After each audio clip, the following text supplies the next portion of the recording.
call the meeting to order. If you'd stand for the pledge of the flag, please. I pledge allegiance to the flag of the United States of America and to the republic for which it stands, one nation, under God, indivisible, with liberty and justice for all. If you remain standing, John Schlotsky is going to open us with prayer. Good and gracious God, thank you for this opportunity for us to come together once again this evening to do the work of the town. Help us to be wise with our decision making. Bless everyone in this room. Most of all, I want to reach out to our soldiers who are in battle overseas and keep them safe and watch after their families. Dear Lord, this and all things I pray in your precious holy name. Amen. Amen. Thank you. You may be seated.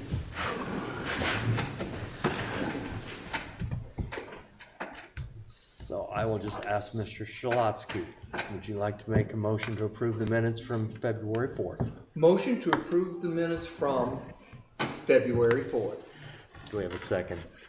Second. Chad, all those in favor say aye. Aye. Opposed? 5 affirmative. Motion to approve and ratify the fund report and docket. I'll make the motion. Motion by John Purdy, Second. second by Dennis. All those in favor say aye. Aye. Opposed? 5 affirmative. New business, or an old business, the dewatering project. Robert. Oh, members of council, my name's Bob Reynolds. I'm with LWG CPAs and Advisors, and we did your previous rate study, and I've been helping Joe and Matt on kind of coming up with different financing scenarios and rate impacts for this proposed project. I know Matt had sent everyone a short analysis that I put together. Does everyone have a copy of that? If not, I have copies if you'd like. Yeah, they've got one printed. Thank you. I tried to keep this short and simple. Thank you. There's 3 pages connected here. This Exhibit A is really the summary. And really the nuts and the bolts of what this is saying is we're really looking, there's really 3 main options that you have in order to go through with financing like this. The first option that I think people are really familiar with, I believe your currently outstanding bonds with is going through the IFA with their state revolving fund loan program. Now with that program, it's very difficult to get into. It's called, what they do is every year they take in applications, they rate the applications based on a whole different metrics of items. You kind of fall within the groups. Last year when you guys submitted for this project, you fell towards the bottom, and that kind of came to light that you're not going to get in what's called their fundable range. So that means that alley or that avenue is kind of, we realize that's not an option. The second option with the SRF is called their pool program. They do this twice a year. They pool utilities together, and they go to the market, and the state, the IFA, borrows money using the state's bond rating. Based on that, they then re-loan that money to the different utilities. The issues with that, again, it's competitive, it's kind of hard to get into. It's not as hard as a revolving fund loan program, but you have to tell them almost a year in advance to really get on the list and get into their program. Meaning, if we wanted to go forward with that, you wouldn't be able to do this project for a year, or you'd have to do kind of a temporary financing, which would be add more expense and cost to it. That the pool program doesn't quite have the interest rate savings that you get from the fundable range program, the one where you get rated and the few selected into it. That's a subsidized rate, where the other program is just an actual rate. It would be probably a little lower than the 2 rates that I've shown you here, and I'll get into that in a second. But once you add in the time and the cost of doing the secondary financing to get in there, it kind of all just becomes a wash on that standpoint. So the other 2 methods is there's the Indiana Bond Bank. They have this program called the Community Resource Funding Program. They allow communities, municipalities to finance projects up to 25 years. They update their rates every year. It's a stated rate that every week they come out. And it's really a relatively simple process. You turn in an application, the next month at their next meeting, they review the application and you're funded the following month. So it's about a 2.5 month process. Currently for their program, their stated rate is 4.98%. That's going to fluctuate week to week, but that's where it was at when I did this analysis. I think it's down to 4.9 now.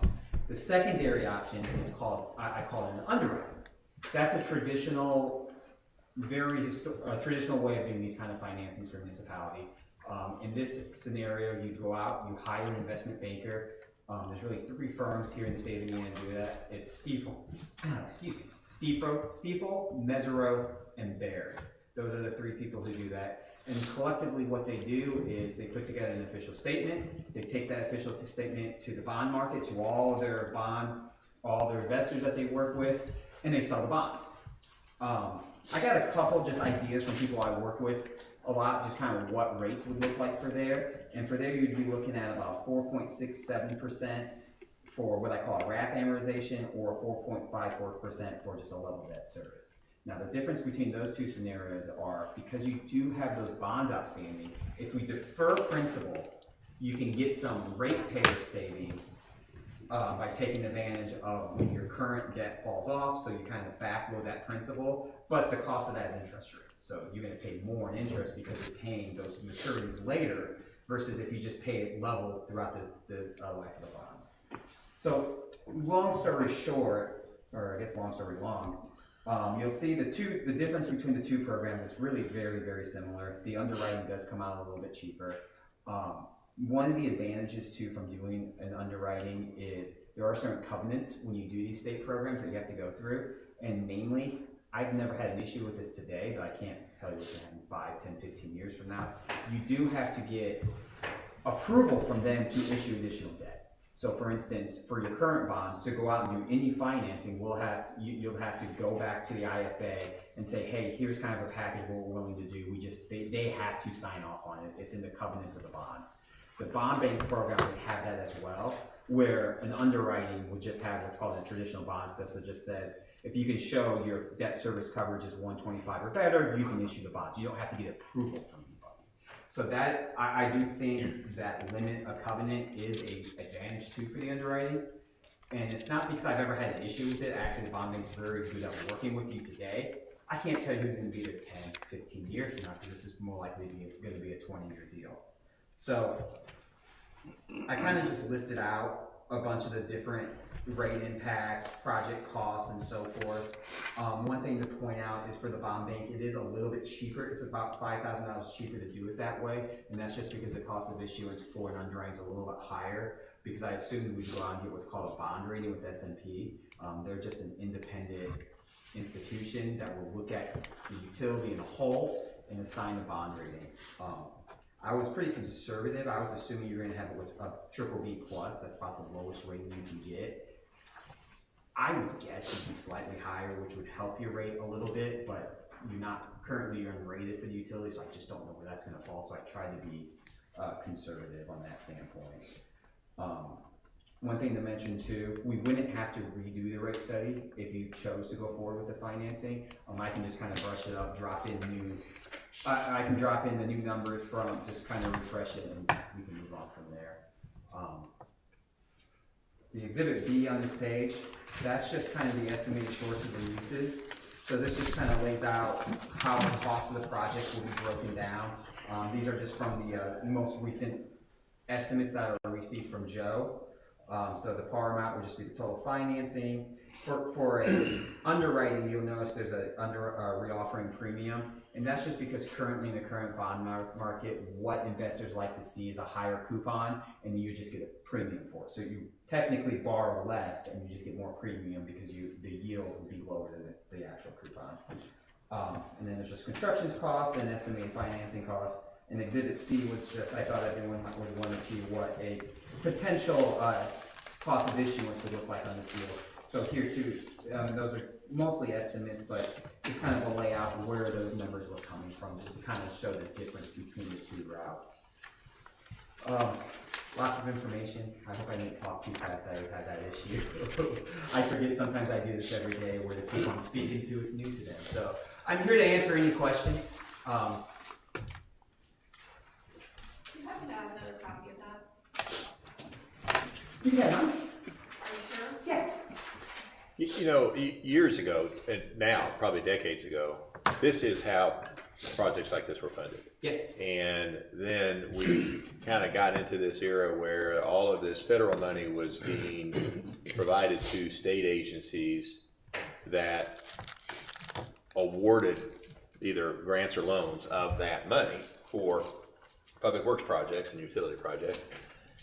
And that was state revolving fund for EPA money, that is rural development for USDA money, and that is NDOT for US highway money, right? Yep. And then OCRA, right, is HUD, right? Office of Community Rural Affairs is federal funding from HUD. And New Whiteland, every project we've done for the last, I don't know, dozen or so projects, I think have been SRF funded projects with an OCRA piece that has provided some grant money along with that. And it's just kind of drying up. I don't think there's as much federal money as there was, and there's more competition for it because now that we're kind of on the other side of the pandemic and projects are flowing a bit more freely, there are a lot of communities that have either been neglectful in not getting projects done that have needed to be done, or are just deciding to go ahead with projects. To some, prices are kind of coming down a little bit too. Anyway, there's always been a lot of competition to get this government money, but now there's less of it, and there's more competition for it. And rural development, one of the sources, you might as well just give up and not even attempt to get that money because it is impossible. Impossible to get. I can tell you stories about Brooklyn and having gone through just recently that's not an option. And so we're back to what we talk about municipal bonds. When people talk about investing in municipal bonds, or it's in their investment portfolio or whatever, tax exempt municipal bonds. That's what this is. Yep.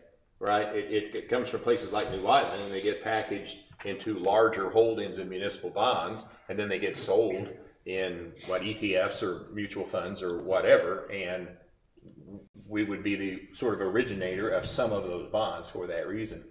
And that's what the investment banker would do. They have those kind of institutional lenders or purchase, they would sell those bonds to those people. And I agree with Lee. Really, pre-2020, this was a very common kind of path that you'd see a lot of municipalities go through. And it's just since 2020 for those utility projects, when all that bill money started coming out, all those different funding sources, the SRF just kind of opened its doors, and they're kind of starting to close a little bit. It's just becoming harder and harder. And so the interest rates aren't going to be as favorable as what we have been accustomed to, but they wouldn't be through SRF either. Yeah, SRF, I think I had 4.6 there for a deal with an underwriting SRF. You're probably 410, 420, that range. That's kind of what I saw the last time I saw a deal with them. So you get a little bit because you get that AAA rating, but at the end of the day, they're going to the same market, so they're looking at the same investors. It's just their credit's viewed as a little bit better. Okay, I want to go to the ugly side of this. Sure. Okay. The increase that we're talking about to the ratepayers is based on 500 gallon or 500 cubic feet. Is that realistic for most residences here? That was based on the billing reports that we received. That was your average resident. Okay, so that's what I'm getting. So that's the average. That's taking in advance. That takes account large homes, small homes. Sure. So you're going to have users that are higher. You have users some that higher are level. less. Okay. But that was just the average residential user. So that's Okay. What's that need to use? Is that what you're doing, Joe? Well, at 500 cubic feet, I was putting that into gallons per day. And we're talking about 4,000 gallons, 4,500 gallons. Yeah, 4,000 per gallon. Gallons a month. A month. Yeah, that's the metric the SRF uses a lot Right. around the state. Usually I see in most communities the average use falls from a gallon standpoint between 3,000 and 3,500. But it just depends on your makeup. And we looked at, like I said, we looked at your billing reports, and that's what just came out as the Okay. average user. So we're talking here on both of these a 35 to 36% increase. Correct. And that, and I wish I had this, and I apologize, that wasn't just for the financing, that was everything all involved, from the rate increase for for operating as well. So that's the all-inclusive agreement That's- needed to get you kind of where you need to be. And this, OM&R, right? The OM&R, yeah. as things are right now with everything, that's pretty salty. I mean, I don't like to deal in percentages because percentages can be misleading. We're still talking about $12 to $13. Would it make sense, instead of saying, okay, everybody, here, you're gonna get a $13 a month increase, is there a way that we can, and I know we're way ahead of the game here, but I wanna see, if we set a smaller increase now, in 2 years, we come back with another increase a little higher than half. And then in 2 years, if you're saying we need, the highest one is $12.90, maybe we go to $14 to recoup what we didn't do in the beginning. It makes it a little softer over the course of time. The issue with that is any financial institution underwriting, bonding, in the IFA, they're all going to require what's called debt service coverage. That is your operating revenues less operating expenses divided by your max annual debt service. They require that before they do the financing to be at 1.25. If you phase this in over multiple years, you won't be at that 1.25 when you issue the bonds, and you won't. Nobody Won't qualify. Deal. Yeah. And Matt, how much, I remember we got this report and I remember looking over it, but our connection fees and all that for new homes, how much of that was going into the cost of the construction? So I know, if I'm understanding it right, so we had increased our availability fee, I think it was $1,100 or something like that, to $2,290 is what our availability fee is now. Which that's when he had done the original rate study, we actually had talked about doing a phased in rate then and doing the $2,290 and then doing the operating and maintenance rate, and you guys had decided not to do that and to wait and see where the project puts. But we did increase that availability cost basically last year. And that was factored into the rate increase for. So, and he'll probably be able to better answer it, but what he had told us is you can't speculate with availability fees because it's not, I guess, guaranteed money. They don't know Yep. that the house is. This goes back to, a lender is going to look at that and say those are one-time, non-recurring revenues. Yep. So when they're giving you a 20-year bond, they want to make sure those revenues are going to be recurring for 20 years. Yep. So what we did, instead of all of your E&R, your capital improvements you have over the next 5 years, we pulled those out of the revenue, but we added that kind of in our forecasting plan to help pay for these long-term revenues, which Okay. helped reduce. So that 40%, if we weren't taking that into consideration, I forget where it was at, but it was much higher. So Yep. that's kind of how a way we backed into using those because we know they're coming, but at the same time, not having them into the whole revenue requirement for the financing and for the actual unit sales. Okay. So I know this doesn't make that increase any easier to swallow. We have not done a rate increase in, I think, since 2018 was the last time we did one. It's something that when we did the last time, we should have looked at. Basically, they said 3 to 5 years, every 3 to 5 years to look at it.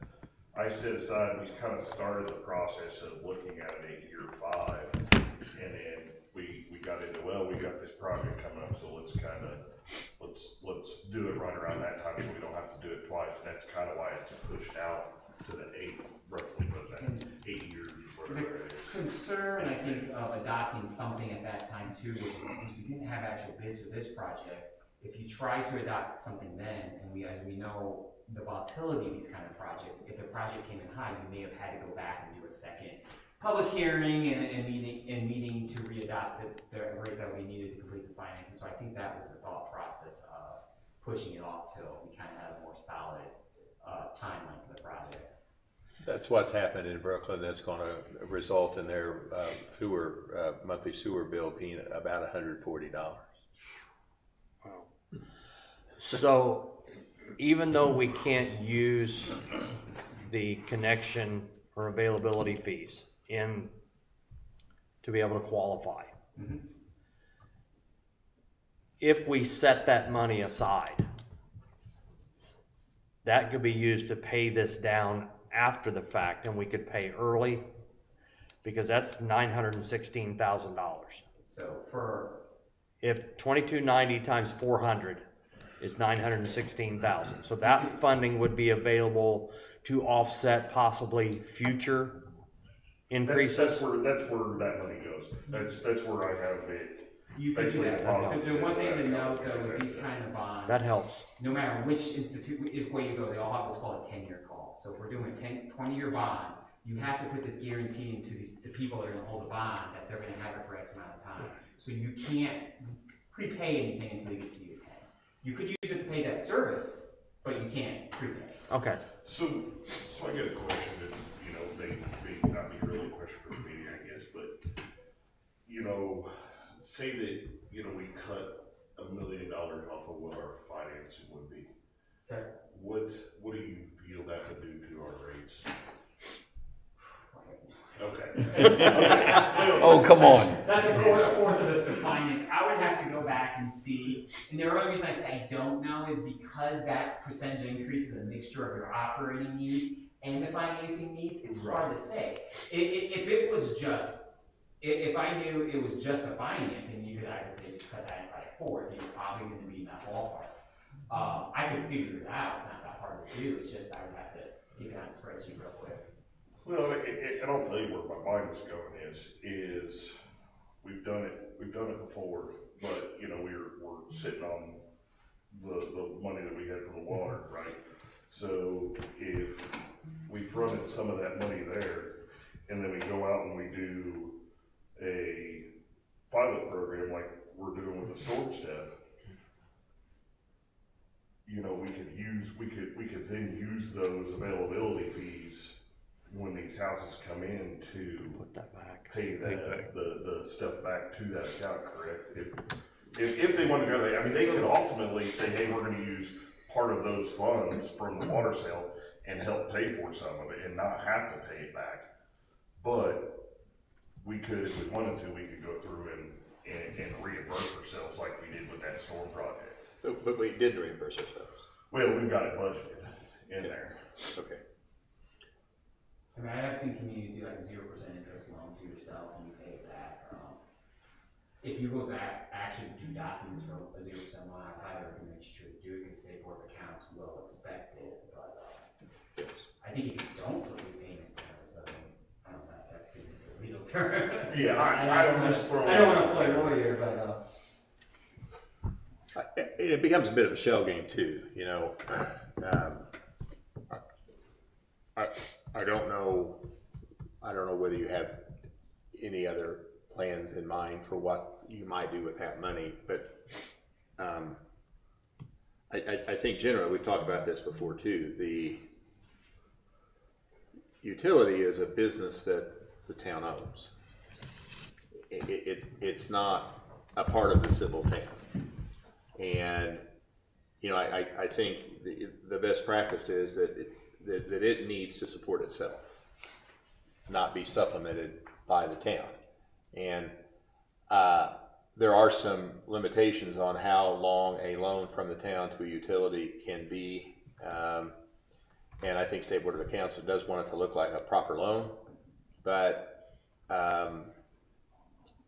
we really are using other money to create sort of some illusion that the utility is supporting itself when in reality it's not. And I don't know whether you want to start down that road or not. And when we did that with the storm sewer project, the understanding sort of was within about a year's time that we're going to get that money back. And it's been a difficult time to sort of honor that obligation, because following that we got into the pandemic and pretty challenging economic times. I think one of the reasons too, probably, that we didn't do a rate increase sooner was nobody had the stomach for it during that 2.5 year period of time. We were trying to figure out a way to hold everything in place and not make anything worse. Well, but the utility would still be borrowing the same amount of money. They'd just be borrowing part of it from the town So in that respect, I don't think it would affect the rate increase very much at all, other than the interest. If you know, Yeah. the town's gonna loan the money to the sewage, utility at interest-free, well, there's 5% that. I don't know whether state board allows us to do it interest-free, but it may allow us to do it for a lesser interest. I'm not sure why we wouldn't. When you say I'm not sure, we I might think have you other can things do to spend that money on. Huh? We You haven't. can do it 0%. You can? Yeah, Okay. you can loan money to yourself at 0%. And over what term? That's what I was trying to debate. See, I was thinking it was like a No, year or I'm something. not sure. Well, you can do what's called an interfund loan, which is you just transfer money from the general fund to the utility fund. And you have to pay it back by the end of the year. Right. But you can also do a document, basically a bond or some type of a actual loan that spans across that Do term. you have to have an economic development commission to do that? You don't. Yeah, okay. And see, and that's where we might need to get. Okay, bond well, we can get the counsel questions involved, answered. Because I don't know the exact legal process for it, but Okay. essentially is you do the proper paperwork, the proper resolution, and you can just loan the money from the town to the sewer utility.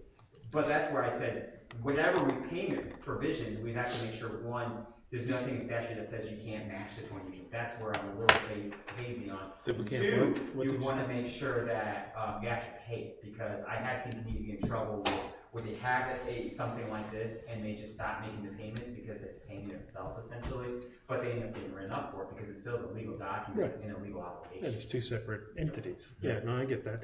I'm just not sure why we wouldn't. And you say, you know, there may be other things we want to spend that money on. We haven't spent it in a decade.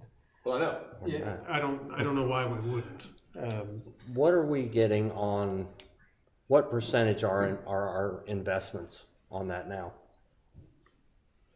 The CDs, Yeah, just ballpark. I mean, we can I can tell you. look on the app.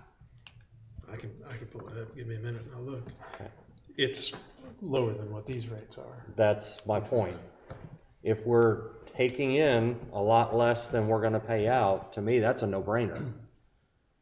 If you know, if we're gonna pay almost just shy of 5%, and I think we'd be fortunate to be getting 2, I think. Well, and I think that's a good use of we've all talked about it. I feel a little bit squeamish of a municipality like us having a lump of cash that's sitting there that's not doing anything. Yeah.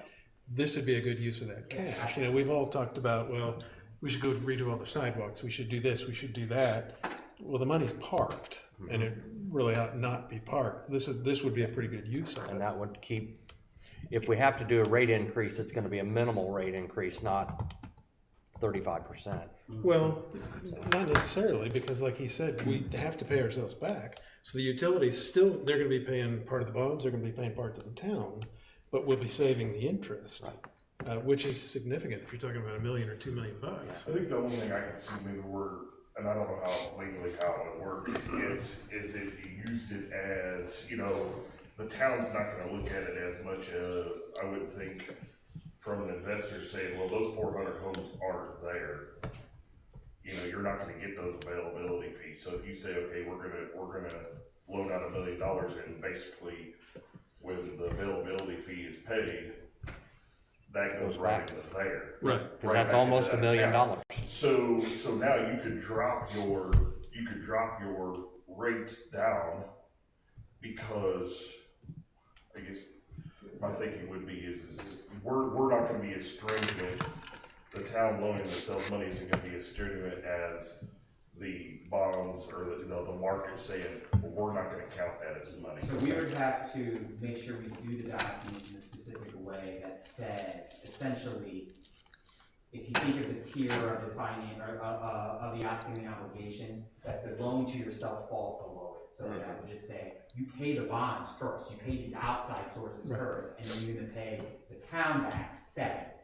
So by doing that, the coverage standards and stuff won't apply, so that technically you can do as well as one time if you wanted to. Yeah, we could subordinate the I mean, bond. in the grand scheme of things, it would be best if, you know, we could hold off on a project until, you know, all these houses are built, but I can tell you that, you know, the two major things on this is the grit removal system. With this winter, it froze that whole thing, the casing on that pump shattered, so I held off because I know we're having this project. It's about $30,000 to replace that pump. So I kind of held off. We just found out about it a couple weeks ago when everything thawed out. But and then basically on the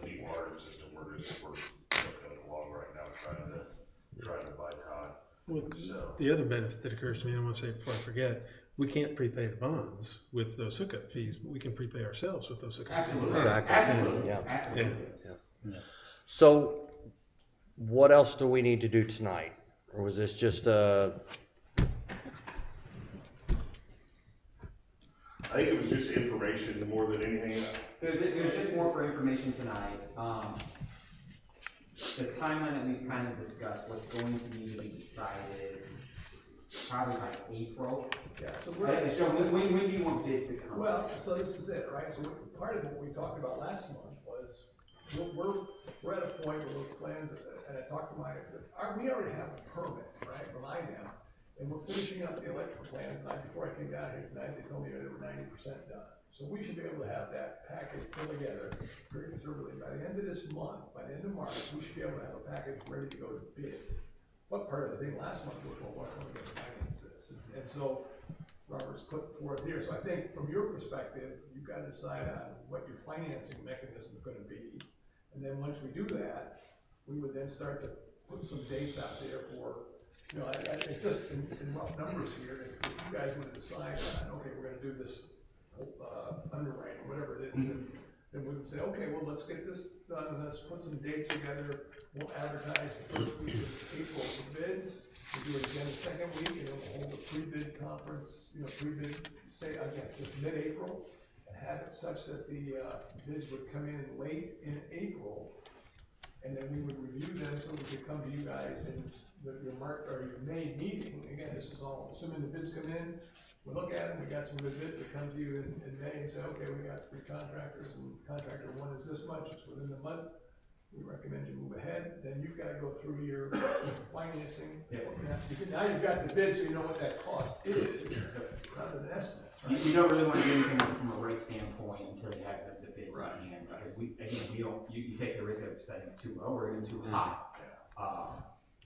And at the same time, you could hypothetically adopt the bond ordinance before the bids come in, because you can adopt the bond ordinance and just never move forward with it. But we would probably want to wait until once the bids come in to really start the bond sale process. So that would be going out, getting the rating, get the rating, sell bonds, and close.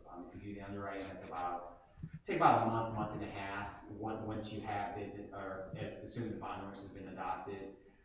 If you choose to go with the bond bank, we could start that process before the bids come in. Just submit the application, because you can always pull it, there's no cost of that, because that's about a 2.5 month process. The underwriting tends to be quicker because you're not waiting on a third party or a board to approve and kind of go with the other group of people.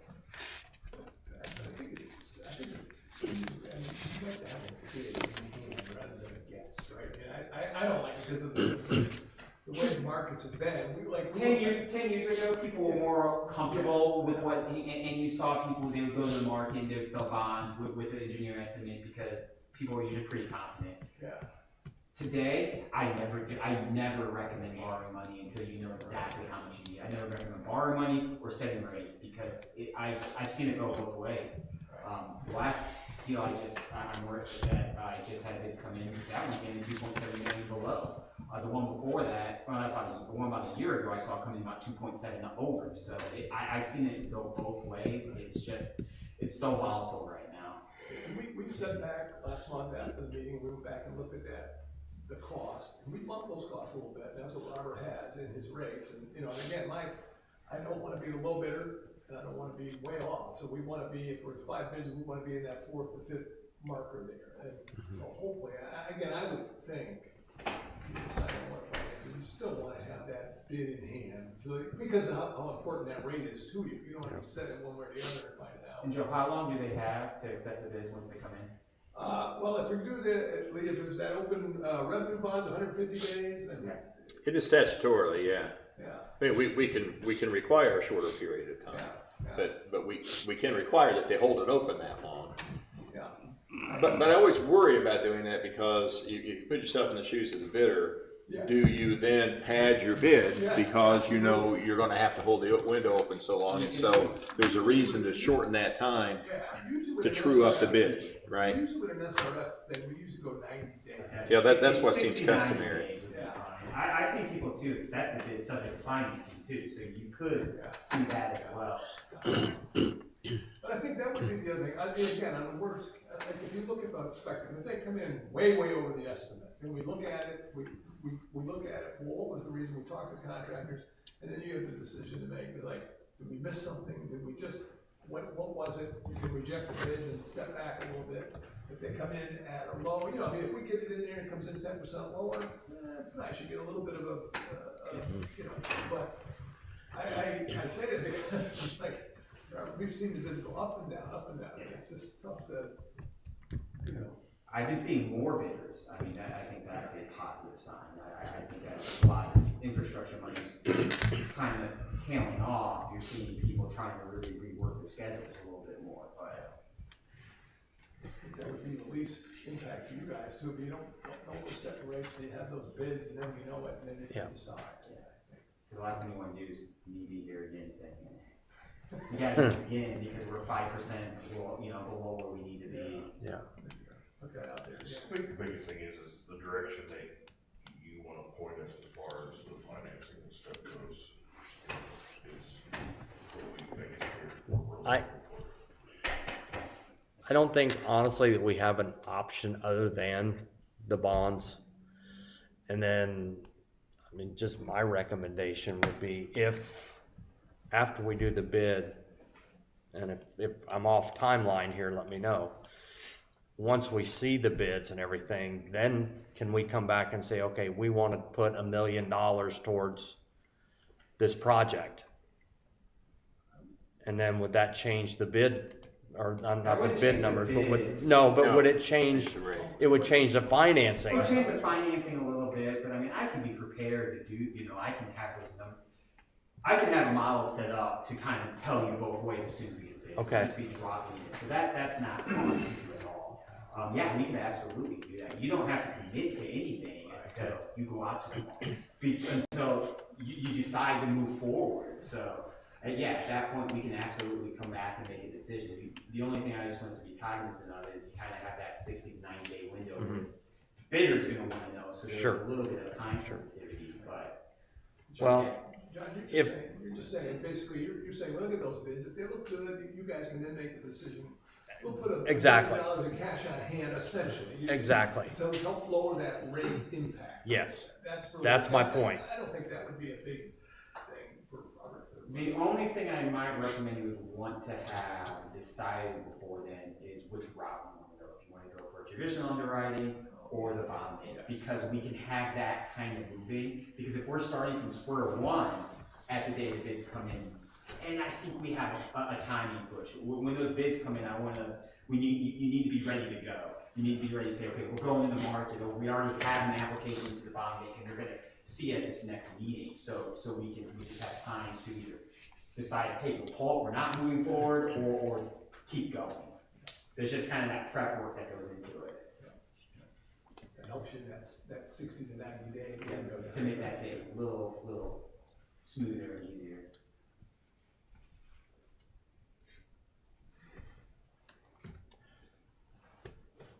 Well, the least expensive is the underwriting.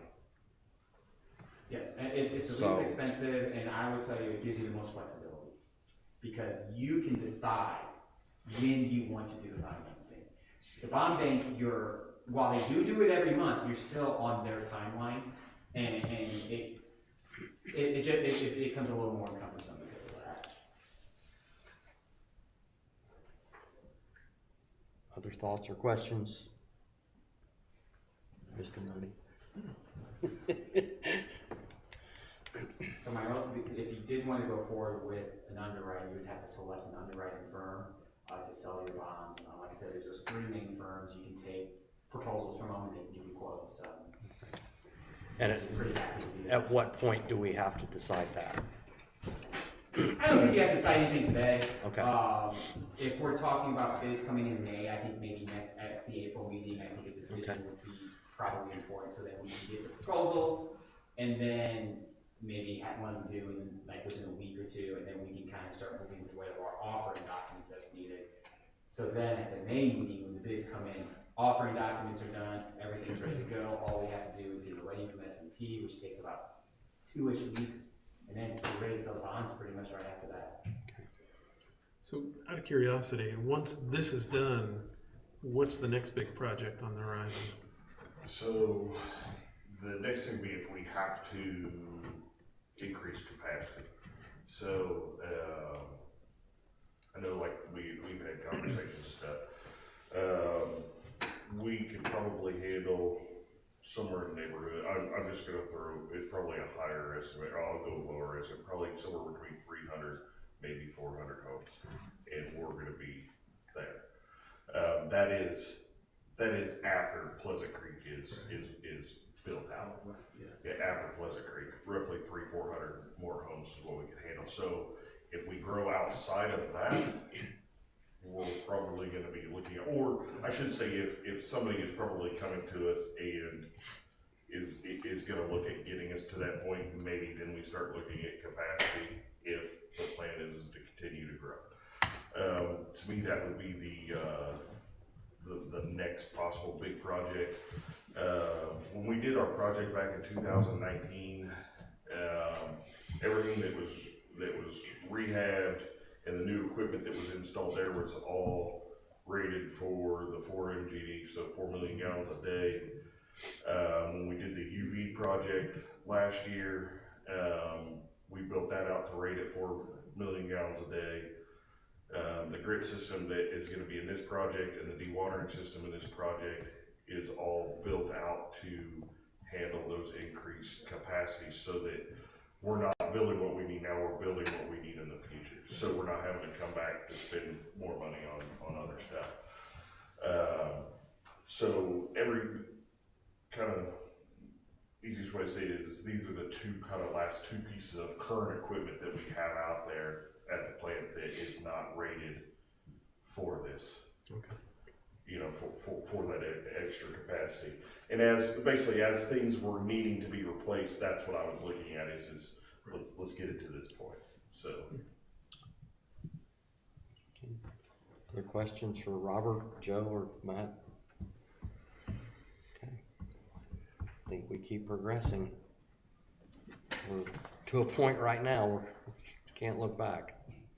So, thank you, Robert. Appreciate it. You don't want to stay? You don't want to stay? I can if you'd like me to. I was thinking about leaving. No one ever wants to. I don't know. Yeah, you want to leave I too. just lived in India. I promised my 4-year-old I'll be home before bedtime. So. Angela, any other old business? Lee? No. Thank you, guys. Thank you, Robert. Appreciate it. Chad, John? I don't know if it's old or new. I want to talk a little bit about code enforcement. Yep. Do you want to do that now? Yep. Without going into any details of addresses, I turned in a code violation last week. Talked to Joe about it. It turned out to be a property that Joe's already ticketed once, ticketed twice, and his process is pretty well done. From there, it goes over to Lee. Lee drafted a letter that I don't know that was circulated to everybody. I didn't even think about that. But at any rate, it ramps up and says I don't even know if it says if you don't abate, but it says we're going to come onto your property, we're going to abate, we're going to charge you for it, we're going to place a lien on your house, and it'll be paid along with your property taxes. So rather than simply on my thought process saying, yeah, go ahead and send that, let's do this, I wanted to talk about it in council because, one, we would be ramping up in a pretty significant way, in my opinion, on a pretty significant problem, in my opinion. Which is fine, and personally I think it's the right thing to do, but the question then becomes, it can't just be that one property. We're going to have to say, okay, there's other repeat violators in town. In order to be consistent and frankly to be fair to that homeowner, we need to be willing to do the same thing across town. And I'm just curious what everybody thinks and what your thought processes are. Well, my first thing is I know exactly what you're talking about, and there have been numerous attempts at, getting that into compliance. Sometimes they clean up a little bit of it and, enough to suffice. But it comes right back. But then it comes right back, yes. And I do believe that you've hit the nail on the head, that there are some other properties and things, and fair and consistent is the biggest thing, because in the past they were just ignored. you know, as much as possible. So now we've taken those same things and given a little teeth to it. We need to motivate some of these people. I would need to be motivated if I had, you know, a problem at my house. You know, it's like, oh, well, it's not bothering me. Well, that's not what the whole ordinance is about. Neighbors have to look at it. And a little more history, if it may be relevant to how you think this ought to move forward. I think there have been 3 tickets written by our police department, 3 notices of claim filed, and 3 judgments obtained in 2025. I think what we know from that is this property owner does not take seriously a notice of violation, does not show up in court, so the judgment gets entered. Then we have a judgment for $100, $150, whatever it turns out to be. I'm really sensitive about spending the town's money to chase what is a relatively small amount of money as a way to further incentivize somebody who's ignoring us to do what we want them to do. And so we have had situations in the past, it's been a number of years, where the town has entered onto property and abated a nuisance. And the one that comes to mind was actually written under the unsafe building law, not nuisance violation. And we actually tore down a structure at the town's expense because we weren't going to get it done any other way. I think there has been some weed abatement. I don't know whether, Matt, you know that, Dwayne would know that, but I think maybe we have cut some weeds on some properties over the years. We've done grass, Yeah. things like weeds, like Yeah. We've had, I think, 2 properties where we've had to bring in basically dumpsters and clean out, one at Hilltop Farms and one there on Moreland. So it's been 10 done. plus years It's, probably, but I think that Joe yesterday or the day before took a number of pictures and sent them to me, and I meant to get around through there this evening, and I just got hung up. But I know what it looks like based on the pictures. I was wanting to understand whether it's just stuff or whether there were also cars and things like that. It's stuff. We've determined, I think, that this property owner is not going to take action to clean this up based on sort of the conventional, we're writing you a ticket, we're going to fine you. If you don't do that, we're going to make you go in front of the judge and get scolded, and he's going to fine you, and you're going to, it seems to have no effect on this property owner. And so what is the next step? I think the only next step we have is the self-help. The order that I wrote, the statute requires that you have at least 10 days, not more than 60 days. I had written it for 10 days. I don't think that's enough. What I would suggest doing is that we would issue an order requiring that the cleanup begin no later than 10 days. And that if meaningful progress is not observed and the property condition has not been improved within the first 30 days, the town would plan to enter onto the property and abate the nuisance from there. So what we want to see is progress being made. That needs to get started. We need to see it ongoing. But if we get past that 30-day point, or we get past the 10-day point and nothing's happening, get past the 30-day point and not enough's happening, then we go in, or we hire someone to go in and we clean it up. And that ends up being a lien attached to the property that is second only behind tax liability to be collected.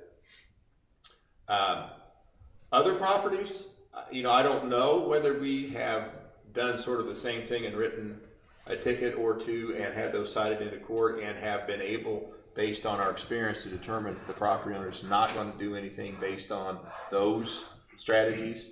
But I'm convinced that's the case here. And I think too, I've said this over the years, I do think how we go about addressing these properties does affect the culture of the community, and people learn about it. Yeah. And so you don't want to target someone to say, we're going to make an example of you, and that's what we're going to use you for. Right. I don't think we ought to have that mindset. But I think if we've gotten up against something like this, and we think, is this something we ought to do? Is this a step that ought to be taken? Oh, by the way, it will also serve as an example. Right. right? And it will become known to others that the town is not bluffing, it's willing to do this. And I do think there are some dividends that pay from doing that. And again, in the simplest terms, there's no other way to get at it, right, Joe? I mean, he does If it. they're not paying, I mean, we've got 3 others. Well, one has not paid. So we got 2 other properties that paid those tickets that we gave them. And back last year, I wanted to raise the monies on the fine just to make those where they would get into compliance, high enough to where they would. Yeah. But No, we did that, right? did We got it up to we did 300 change now. some. Yeah, Yeah. we did change some. Yeah. But we got that one clause in there where it's like $300 a day. Yeah. If we're not getting the fines that we've got issued to them already, we're not going to get $300 a day. No. And at some point that becomes a futile attempt. Well, The fine is about incentivizing people to comply. It's not about making money. And I think once they have displayed to us that they're not going to comply and the threat of the money isn't enough to incentivize them, that we've got to take some action steps, I think. Well, I like the idea of saying, it needs to begin within 10 days, needs to be complete within 30 days, because we're shifting gears like folks. We are. We'd I be agree. within our right to go like that. But Yeah, that's why I rethought that too. I mean, I Right. think it needs to be a kind of a wake-up call, and you need to get up and get moving. But I to wouldn't say say- be done in 10 days, But it's I not wouldn't say reasonable on substantial our part. progress in 30 Right. days. I'd say done in 30 days. Okay, I okay. think that's reasonable. Yeah, I think that's right. Yeah, but it's a lot. And when I saw the pictures, I thought, well, nobody even as well intended as we might want them to be can get this done in 10 days, right? So, It's not going to be a Saturday. but well, I think not. But here's the thing that goes along with that, because we've always tried to work with people. Yeah. If you see something happening, meaningful, and the property owner was to come to us and say, guys, I busted my Doing fanny, everything you can. I've done everything yeah. I can I get a little bit longer? Yeah. Okay. Give us a reasonable, okay, within X amount of time, I will guarantee this will be done. We're not trying to No, but burden people, but they gotta wake up, still, right? absolutely. I can monitor that. Yeah, And being a contact person, I went with each one of my officers so that we would not duplicate right. an extra ticket on there. And I have had a couple of them say, hey, can I wait until next week, or my lawnmower's broke. And I did work with them, but I stayed on it, and they did come through with their promise on it. Now, that's something that I could do. Yeah. But one thing that I proposed to John that I would like to do, and I want the whole council to listen to this, and come my budget time, I want to put in for it. We were paying Bob a salary, okay, and furnishing him a vehicle. I want somebody that can do this, one person. Russ Craig is retired from Greenwood. He's been with us for 8 years as reserve. I ran this by John. And I just want to let you guys know, Russ has said that he would like to have the job as a compliance officer, maybe doing it 3 times a week, 2 times a week, maybe 4 hours a day. I could work with him, and he has arrest powers, which he does not need. A civilian could do this job. Bob was a civilian. But my point being is there would be a low minimum cost. There'd be more contact concentrated, focused on these houses, the properties that need to be cleaned up. We've got renters that the landlords don't care. They just want the money coming in. Well, what's that do to your property? It looks bad. And the value of the property goes down. And it's not very desirable if you're looking to move here. So what I'd like to do is have one person, and I would stay on top of it with him, which would be Russ, and pay him an hourly wage. And the truck that we got out here, the girls use that to go to the bank. They only use it once a week. He Not could even go, that. That truck sits. he could go to the bank for them even on the days that he works. So what I'm saying, it would be a winning situation. It would be a low cost to the town compared to having a full-time guy with benefits and giving him a vehicle to drive home and all that. He could drive the vehicle when he's here. So I want you guys to ponder on that, think about it, and I'm gonna put it in my budget. And it'd be a consistent face, and it would be someone showing up in uniform too, I suspect, right? He could do either or. Oh, I think that would be helpful if we did. Yeah. It would be very helpful. Good, And we can keep track of it. The way that we do this, for those of you who don't know, and I'll brief this up, I don't want to take up a lot of your time, but we write a report on it. When we write a report, we go over, we issue them in paper, we don't do anything verbal. From day one, I can go in, I can tell who we talked to, what the situation was, what time, exactly to the minute that we were there, and on what date, what was said, who was gonna make promises to get done, whatever it was. And I can go back to that, if John Purdy came to me and said, hey, what happened here, last April 2025, on such date? Well, I could pull up that report and I could find it, and I could tell him anything and everything about that report and that property and how we cleaned it up and what we did, or if Lee had a hold of it or whatever. So there's a lot of benefits to this. My procedure is, at our department, we give them the warning, we give them 5 more days, and the penalty says we'll not give them less than 2 and not more than 7. So I went high, we give them 5. I go, warning, 5 days, they pay a fine, I go back in 5 days. If it's not abated in, I give them another ticket to pay a fine, and I turn it over to Lee. And at that point in time, Lee does what he needs to do to take him to court. So how's that sound? Well, the other benefit of this is, you know, we've got Joe and his guys out there saying you need to do this, and if you don't do this, something's gonna happen, and then nothing happens. And so we're making you guys into a paper tiger, and we don't wanna do that either. You got something in your budget? We can start in like 6 months, half the year, and put him to I do don't have that. anything in this budget for this year. So I'll have to put it in for 2027. But we were paying, I mean, Bob had a pretty good salary, and this is not gonna be anything like that. This will just be an hourly wage. I might look and see if I can find any monies that I can use or that would be allowed, and see if I can do it. It'd be great. If you guys are okay with it. Yeah, personally I am. I mean, I'd want to see the details and the hourly rate and all those sorts of things.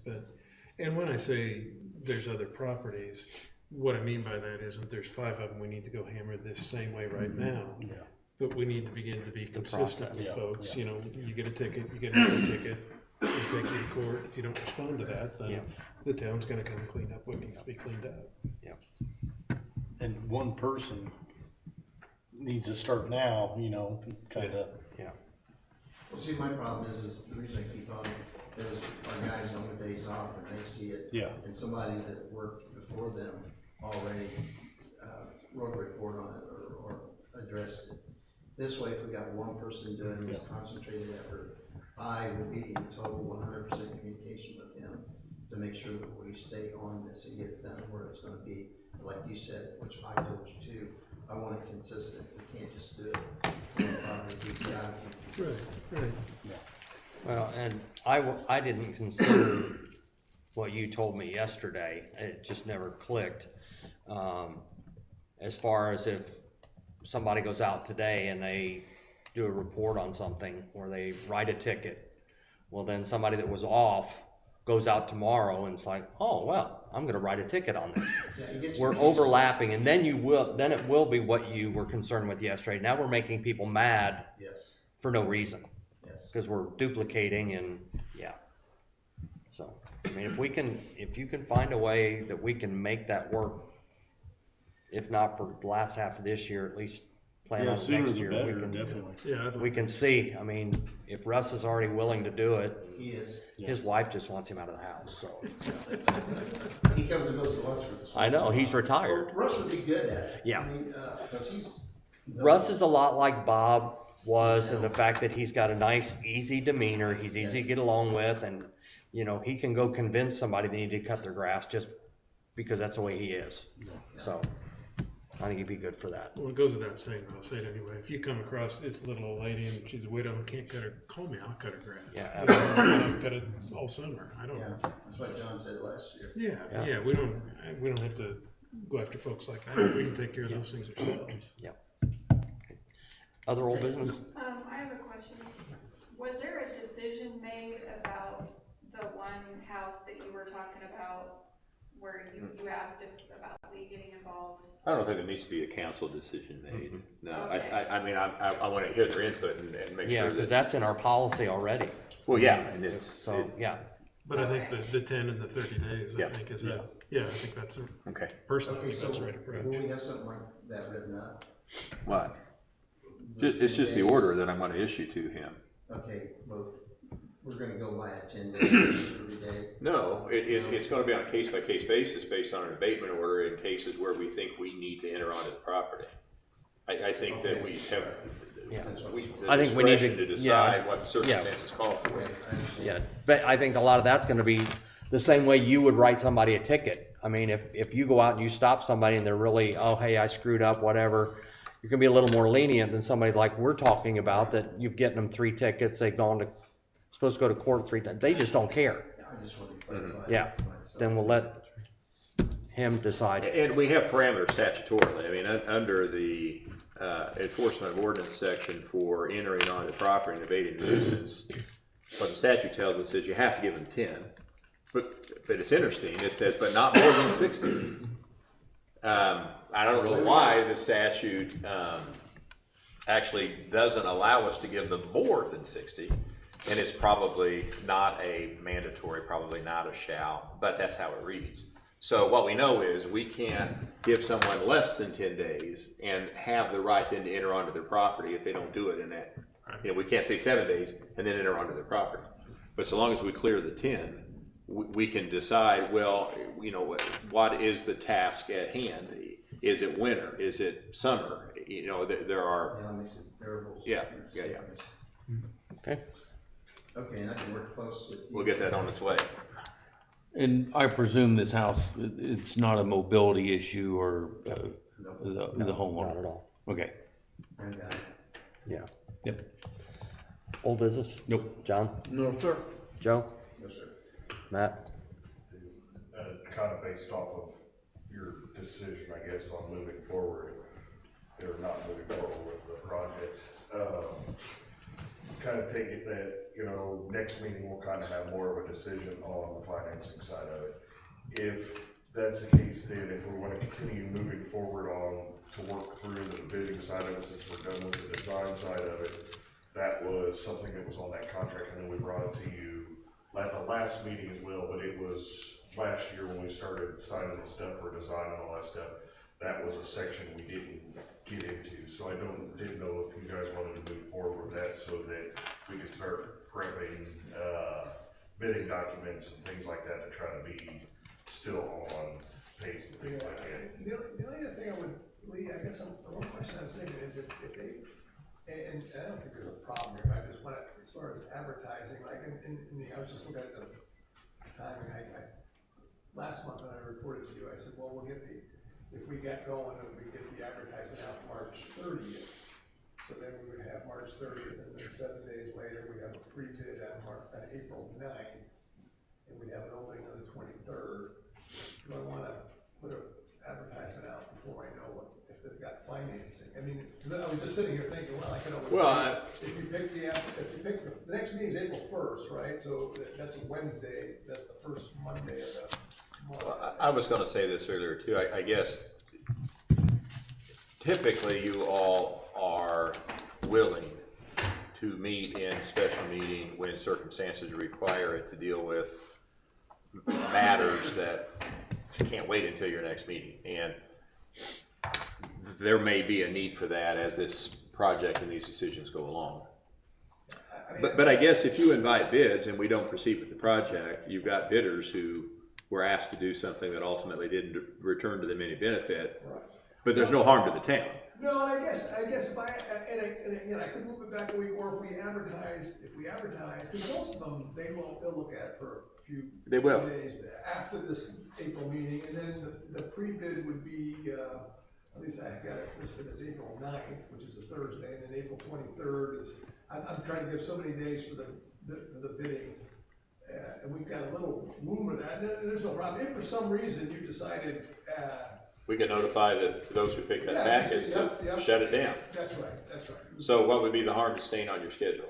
Nothing. You're ready to go, right? I mean, Yeah, we will be ready to go Okay. that day. Yeah. I guess that's kind of the question for you is if we want to stay on the same time schedule, we need to okay the portion of the contract for the bidding, and I believe you have that cost Yeah, it's $13,000. $13,000. And again, if there's some reason they give you heart, then we can always, we're gonna get the thing ready. We've got there's an advertisement in the plans already, it's just a matter of filling out the dates. We'll get it out there if you want to. If you say yes tonight, that's great. If you say yes, Well, I wonder too, I think this has been asked of Matt and Joe before, but do either of you consider this a discretionary project? Or do you consider something that has to be done? Right. And so then the question of the council is, are you contemplating not doing the project? Or are you simply still trying to figure out how is the best way to go about financing it? And if it is the latter, that no, we gotta do it, get on with it, we still have to figure out how we're gonna pay for it. Right now, my frame of mind is that we've got to do it, let's figure it out. I mean, just to be honest, I can't really see how we can keep up with our responsibilities, and too many towns and municipalities do this, where they'll get something new and then we won't touch it, we won't revamp it or anything, then 20 years later, It's junk. it's going to be twice the cost. So I think that the way that we have been doing ever since I've been on the town council has been very strategic, in a way that one project is falling off when another comes on, and then at some point in time, going all the way back to the whole plant restructuring, at what time do we have to go in and do that all over again? It's going to happen. Okay. I think too many municipalities wait until it's a huge project and you're talking millions upon millions rather than $3 million. Not a spit in the bucket, but still, compared to 15, 16, 20 million dollars in infrastructure projects that have to be done now.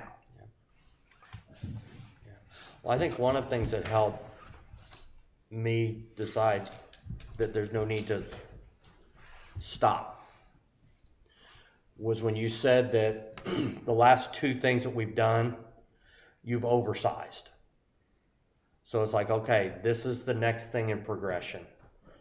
And if we're already to a point where we're oversized, then I just think we have to. And I think it's the funding side of it that's kind of got everybody, Oh, yeah. you know, When I was I'm like, yeah, me That's too. why I sent it out in an email, Yeah.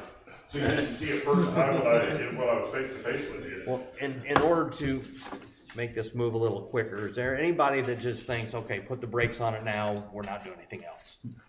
Okay. And hopefully that answers your question, and you need $13,000 or something. Well, there was just a little authorization, and again, I mean, remember, if you remember, there was, we had. I know.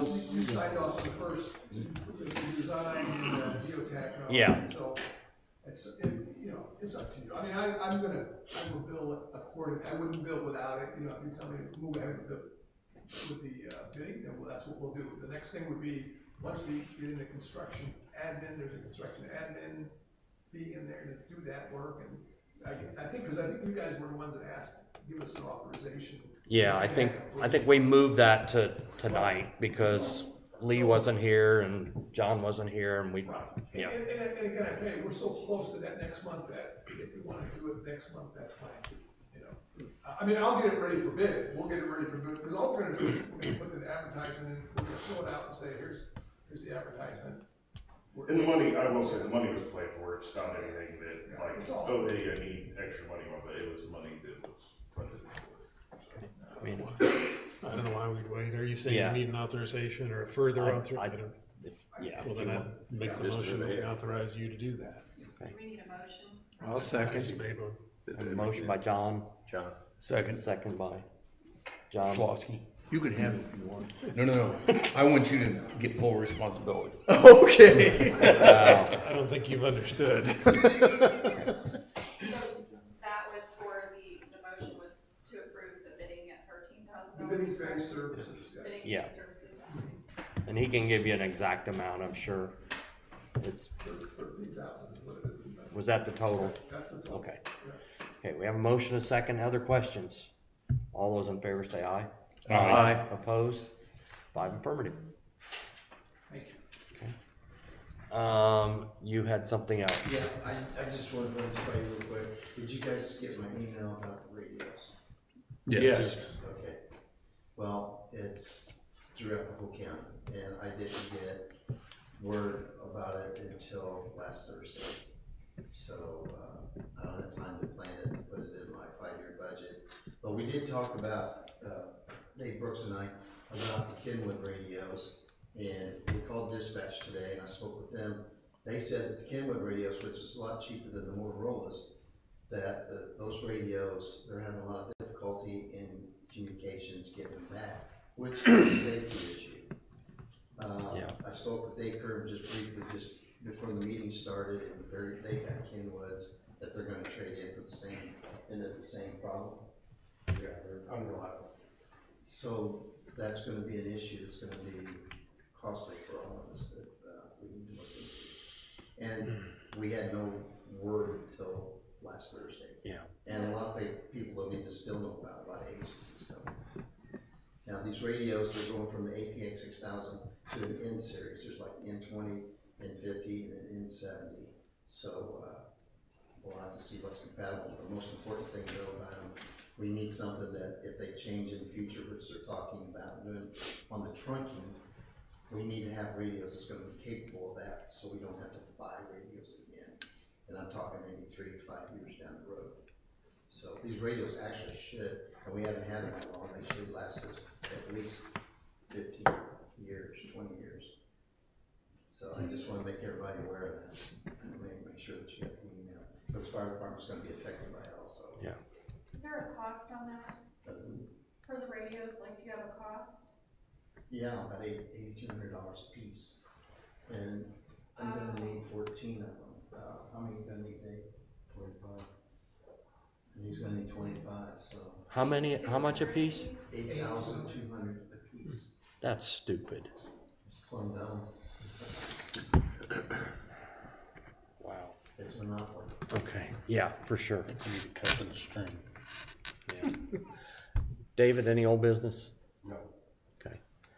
Did you get what you needed, that you emailed, and Steve, that you emailed about that information? Agreement.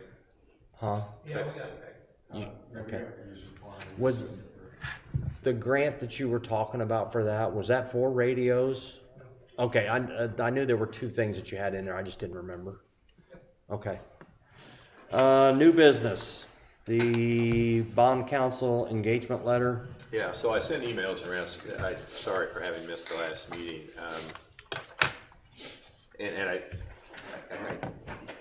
Several of you asked questions. I responded to them. Ultimately got approval, I think, from all of you to have John go ahead and sign this. I appreciate you, again, being a better counsel than most, are really good about insisting on several bids for the things the town buys. There's not a requirement to do that for a service contract. There is for stuff, for things. I think what happened here is, as this project has advanced, the advisors that we have used on other projects got swept up and just carried along with it.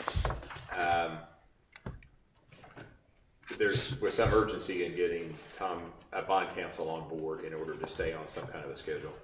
We've worked with Tom on the last several projects here. I've probably done the last dozen with him on other towns too. I agree. It's best to require bids. I've been sort of cussed at by bond counsel in the past because I don't think they've ever had another municipal attorney ever request that they submit bids. I think that they don't believe that they're subject to that. I have done it with Tom. And the first engagement I had with him, I think he was one of those who thought, how dare you? But he did. And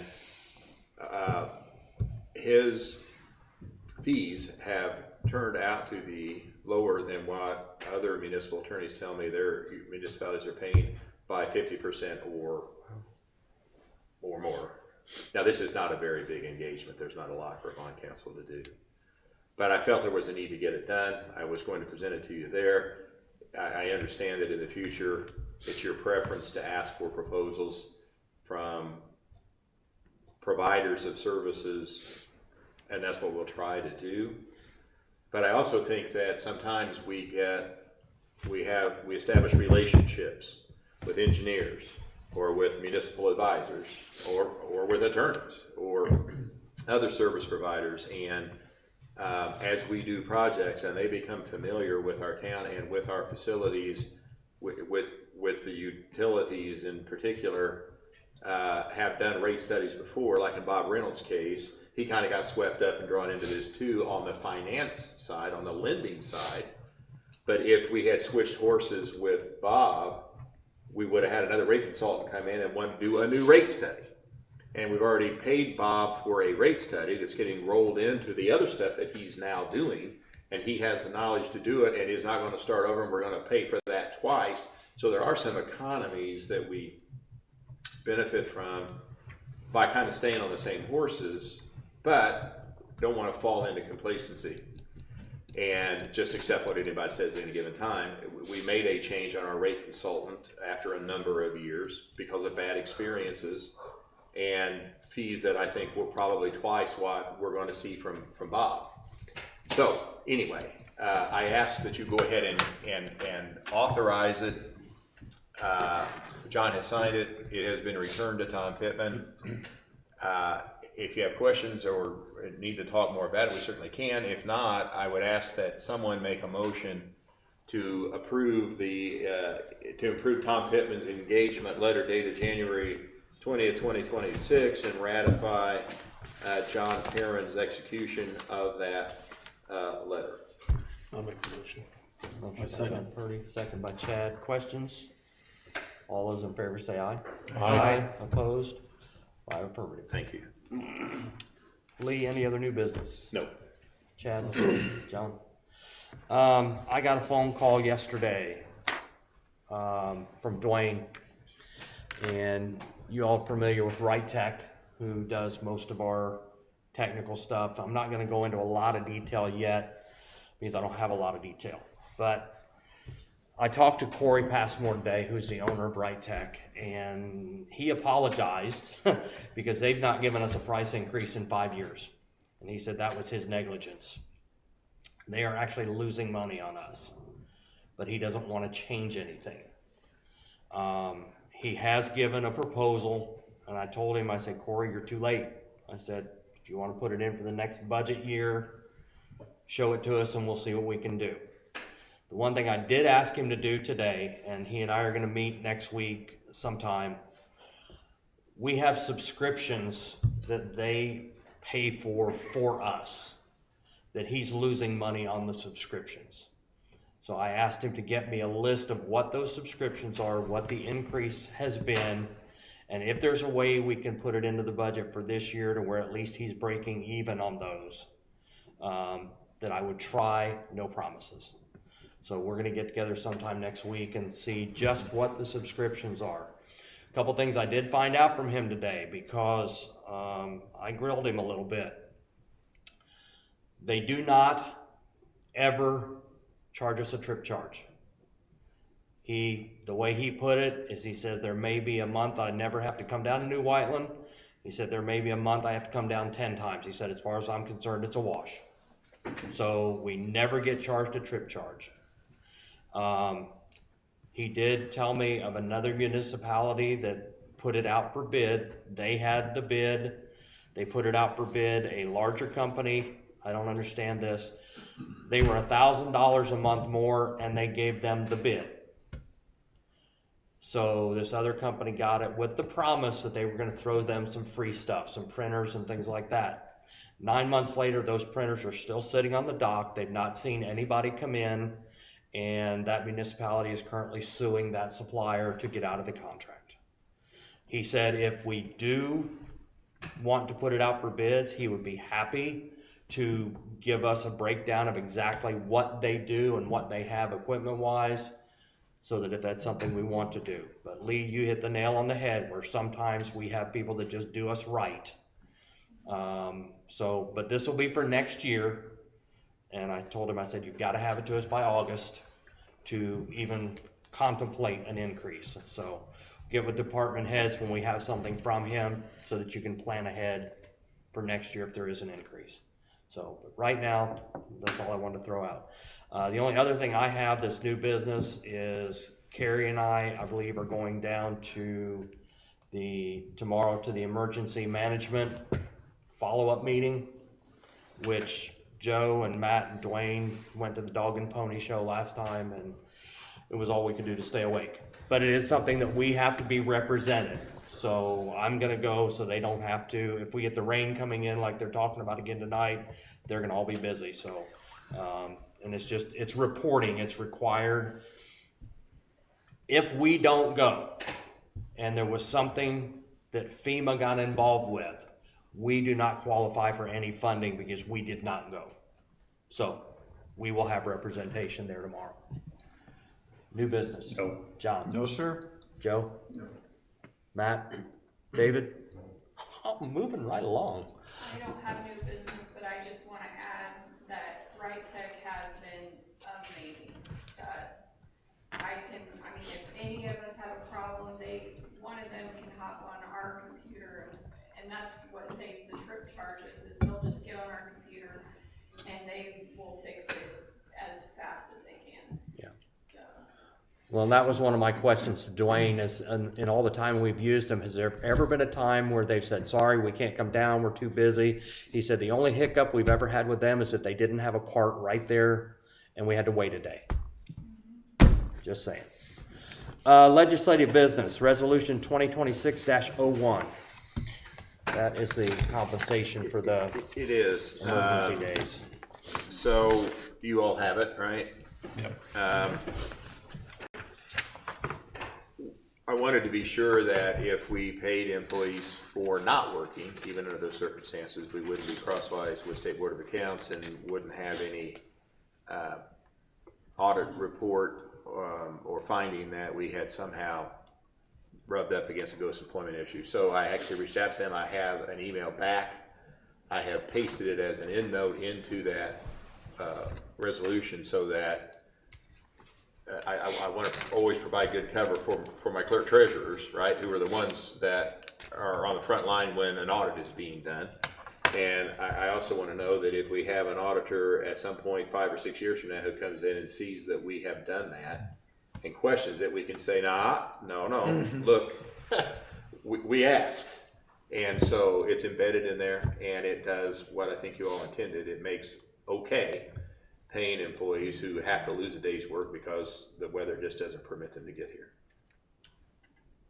Okay. I'll make a motion to approve. Motion by John Purdy. Second. Second by Dennis. Questions? All those in favor say aye. Aye. Opposed? 5 affirmative. Thanks.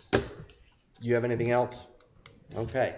That is everything on this evening's agenda. So at this time, we are open to the public. We ask for your name and address for the record. My name is Victor Cruz. I live here locally at 157 Apartment C, Love Ave in Greenwood. So this is my friend Mike. He is here for moral support. I'm a little on the younger side, and I'm a little new to this. But I work for Globe Life Liberty National Division, specifically for the Whittingham agencies. This is like the presentation of a couple of highlights of what we do have to offer. What we like to say is we offer a business partnership at completely no cost to the employer. And our main highlight of things is we like to take care of our partners and their employees. We offer 2 completely no cost benefits to all employees and the employers. One of them being an accidental death protection. We know that a lot of accidents have been happening recently. Accidental death is actually the 4th leading cause of death in the United States right now. So we offer $3,000 of protection to the insured, $3,000 of protection to the spouse, and $1,000 per dependent child at no cost to the employer or the employee. We also offer a no-cost discount card to things such as vision, hearing, prescription drugs, and chiropractic care. That's 10 to 85%, and on the back of the cards that each employer or employee would get is barcode or a website. You would go onto that website, put your zip code in, and it shows you the thousands of local providers. Like I know at Walmart, it's a 60% discount on all vision for any glasses or prescription glasses. On top of that, we also have a unique life benefit that is only with our company. It's our group term, paid off at age 65, goes all the way with you till age 100. Our emphasis is our 3 Ps. We are permanent, so that means that your face value never decreases and your premiums never increase. Portable, our benefits go with you after retirement. So you don't lose them when you retire, you don't lose them if your employee leaves the job, and it's not on the employer after they retire, it's completely on the employee. And then I would handle with those employees personally, their conversion to individual. And then we are also pre-tax. So the first $50,000 of any service is completely pre-tax for every single employee. Again, we are at no cost to the employer at all. We also offer benefits like accident protection. So if any accident happens, whether it's on or off the job, 24 hours a day, for not only the employee, but their entire family as well that's in their household. We make sure to get those claims processed within 24 to 48 hours, and those payments are made directly in cash to the employee.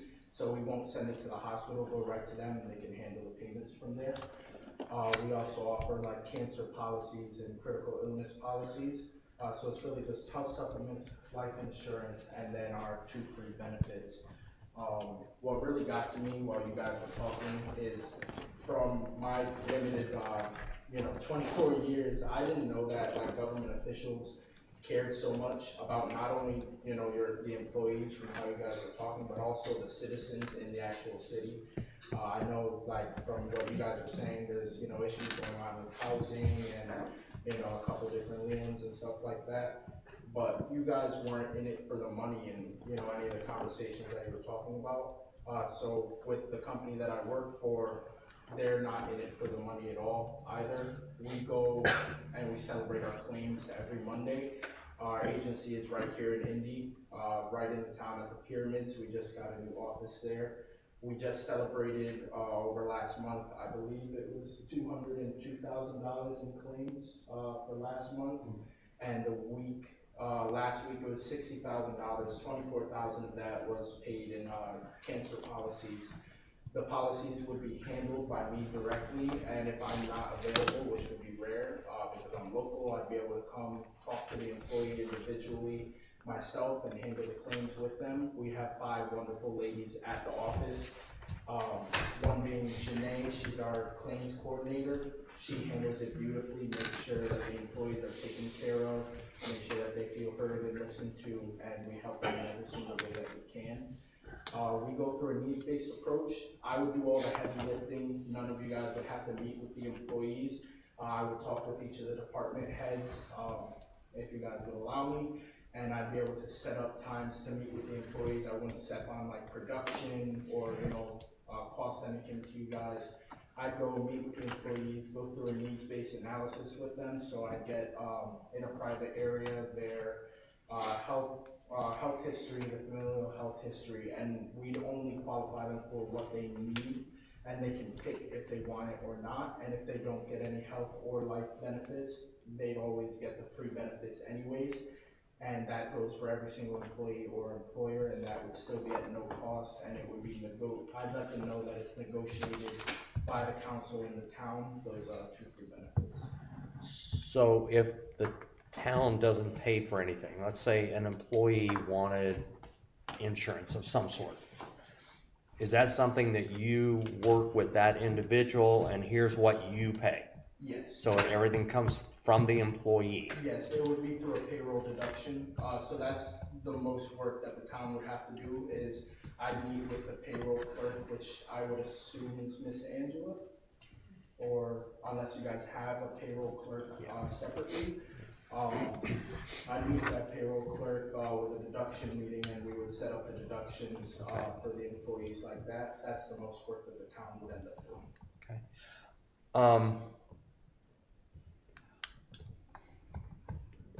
It almost sounds like it's a little bit like Aflac Is it kinda?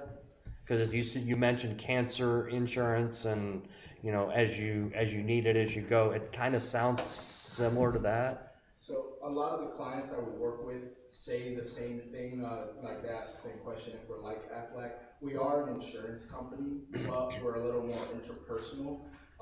Again, I live right here in Greenwood. I make sure I visit all of the employers that I meet with. I visit the employees, not on, you know, obviously, production time, but I meet with them, make sure that they're all right, make sure that there's no issues with your guys' account, or if any employees have any issues, if you guys have any more questions.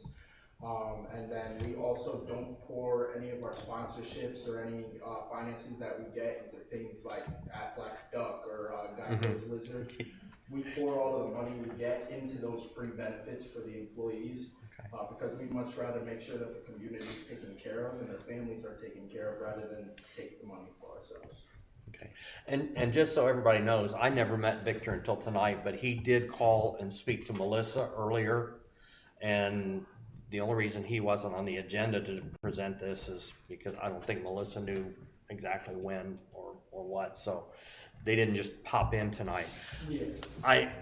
What I would like, is before our next meeting in April, if you could provide a list of either municipalities or businesses, just a handful that you guys deal with here in the reasonable area. Yeah, I can say a couple now, but I can also still get. Yeah, if you don't mind, just shoot me some. And right now we work with Jennings County and Jackson County. okay, We also work with RG Mobile One, Marshall Mechanical. We actually just started working with Magnolia Dental right down the road. okay. Marshall down in Franklin. Yes. Marshall McCann. Okay. Yes, and then I'm also meeting with Lambert Orthodontics to talk to them actually tomorrow morning. And then we also work with Earl Gray and Son, Johnson & Johnson with Ron Griesemer there. We work with all of his businesses inside of there. Okay. And then I am in the middle of working with a bunch of other businesses here. I know you guys have a Cooper Tires here. We work with them in, I believe, Munson. So I'm gonna go speak with the warehouse over here to see if we can work with them here as well. Okay. That's just a couple of them that I. No, that's fine. That's 4 good ones at 2 municipalities. Yeah. Just to add on a little bit, for the 2 free benefits, he hit it perfectly, but the 2 free benefits goes to every employee. So if you have seasonal employee, volunteer employee, I actually know Craig, he was my mentor when I first started law enforcement. Yeah, Eric Kukowski, Jim Pryor, all those guys. Love them guys. Yeah. So they would get the 2 free benefits as well. Your question about Aflac, we are similar to them. We're all supplemental insurance. The only huge difference is our unique life benefit that he mentioned, and we don't have a participation rate like Aflac has. So if we sit down with one employee and he picks up anything extra, he's not going to be penalized for it. Aflac, they're gonna hit him hard. And as far as municipality question, me personally, I'm partnered with the city of Crawfordsville, Montgomery County, Thorntown, Ladoga in Illinois. I'm partnered with city of Georgetown, the village of Catlin. I have a board meeting with Oakwood in a couple weeks, and Farm Ridge. So I'm partnered with a good number of municipalities, and that's what brought me in. So okay. Well, I'll tell you what. Let us do our due diligence. Anybody else have any questions? So I actually don't have any business cards. I just moved over to Indiana from Connecticut 6 months ago. Oh gosh, culture shock. Big culture shock. I love it here. Like a lot more than Connecticut. Me and my wife moved over here, dropped our jobs, dropped everything. We feel like God did call us over here, and we've been working actually. We're starting to work with Grace House Church down the road. Met with the pastor, met with a couple guys there. Just went out to lunch with a couple of them, or breakfast with a couple of them. Flapjacks, delicious, absolutely delicious. But yeah, we just freshly moved over here, so my number's still 860. I'm working on getting that changed to 317. Is it Mike? yeah. Okay. You mentioned something, I just wanna make sure I'm clear. You said even volunteers, so even all of our volunteer firefighters would get the discount benefits, even if they did nothing? They did nothing. They would at least get the 2 free benefits. Okay. They wouldn't qualify for the other stuff because you have to be over 28 hours a week, but they do get the free stuff. Okay. Yeah, let us do our due diligence here and, check out some of these. I wrote down yours, Thorntown, and then the other 2 municipalities, and I know both the other businesses, so just check with them and we'll get back with you. Or, if you wanna come to the next meeting, it's April 1st. And again, I work locally every week. Okay. The only day that I'm not in town is Mondays when we're in the office holding the agency meetings. But if there's ever a time that I'm in the area, I'll be down the street all day tomorrow. You know, I can stop by at any point throughout the month and see how you guys Okay. are doing, see where it's going and where it's heading, and if you guys need any other information, I can always, you know, come and talk to you guys and fill Great. you in more. Great, well, thank you, I appreciate you guys coming in tonight. Thank you. I appreciate you guys. Thank you. Good to meet you, Victor. Good to meet you. Thanks. Thank you. Thank you. Yeah, good evening. Anyone else? Being no other business, we are adjourned.